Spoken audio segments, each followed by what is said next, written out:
All right, today is Thursday, February 12th, 2026, and we had an interesting one today. It was a routine day of working. There was a lot of just like tasks that were getting knocked off of the list, but I did wake up at 5:50 and go out to breakfast with one of our new clients who just happens to be in Phoenix. His name is Waldo. He's been a Hall of Fame speaker for as long as I've been alive and is honestly one of the most impressive speakers that I've ever seen, like in terms of like sending through footage, captivating audiences. Like he's got some crazy high quality footage, works for some really big clients on speaking. Like clients are like UPS, for example, is like speaking at their conference in front of thousands of people. So I got to learn a ton from him, which we'll dive in the lessons.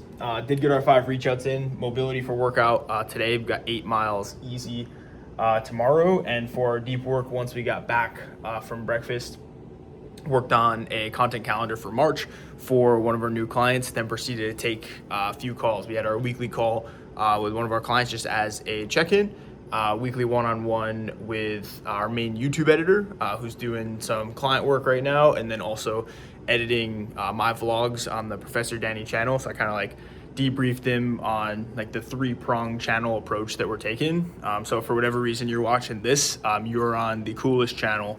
In my opinion, this is the 3rd channel, the Danny's Live channel. This is basically where I'll put on just like a check-in video every day of what was happening, how we're feeling, lessons learned. Just do that every day no matter what. We'll have the 2nd channel will be Office Hours, which is my podcast, where I interview really cool guests. I've had some very awesome guests come over to my podcast studio that I have in here at my apartment, which doubles as a guest suite. So some of those episodes will be going out with some awesome guests that are on there. I'm excited for you to see. And then also my main channel where I'll do like proper vlogs. I'll post like the speeches and stuff they'll do on there, and then also make some proper structured YouTube videos because despite how it may look on this channel, I actually do study retention, social media content, how to structure it. I just have zero intention of retaining anyone's attention on this channel. I just solely want to document the journey from a rawest perspective as possible. That's what this channel is, and the 2 other channels serve as my intention to grow and produce continually higher quality content. So that was the 2nd call. 3rd call I had today was with a neurosurgeon who's looking to get into content creation, who I got introduced to through one of our new clients as well.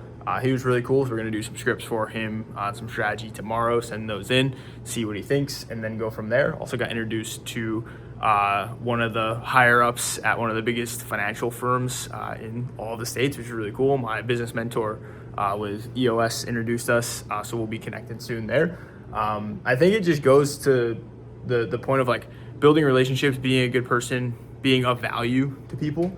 And not always just take, always being give. It tends to be a more fruitful cycle of relationships, at least from what I've seen. So it's like always doing right by people, especially the ones that introduce you to others, and always doing right by the people that they introduce you to. So yeah, that was the deep work for today. Then had a call with a new client, and then also had a call hiring a social media manager. We actually promoted her from analyst within the company to social media manager, which is really cool. And then after that, just started knocking down the task. And honestly, I've been feeling a bit down in the dumps recently, these last couple days. Just like, I don't know what it is. I think I might be addicted to chaos because right now we're in a spot where like things are good. Like we're up to speed on everything. There's no like mega shit flying. Everyone's doing really good work. Our team is doing amazing. Clients are doing amazing. And like, I feel like that's a time when I kind of like self-sabotage or self-destruct a little bit because I like don't know what to do in the time when I'm not constantly working and in chaos mode. So I'll get to the point where I just have like a tap-in putt, if you will, of tasks that are left, and I'll end up like blowing up, watching reels, just eating, walking around, not being able to actually do the work, and then the task end up still getting done at like 9 p.m. like they did again today. So it's an interesting phase. I feel like I'm caught up with all the like I'm doing the deep work that needs to be done, but there's a lot of shallow work that's being done as well with like the script writing. There's just a lot of them that are on the plate right now. So maybe the move is just like hire another script writer who's better than me at writing scripts and then assign it to them. I don't know. Could be, but we'll see.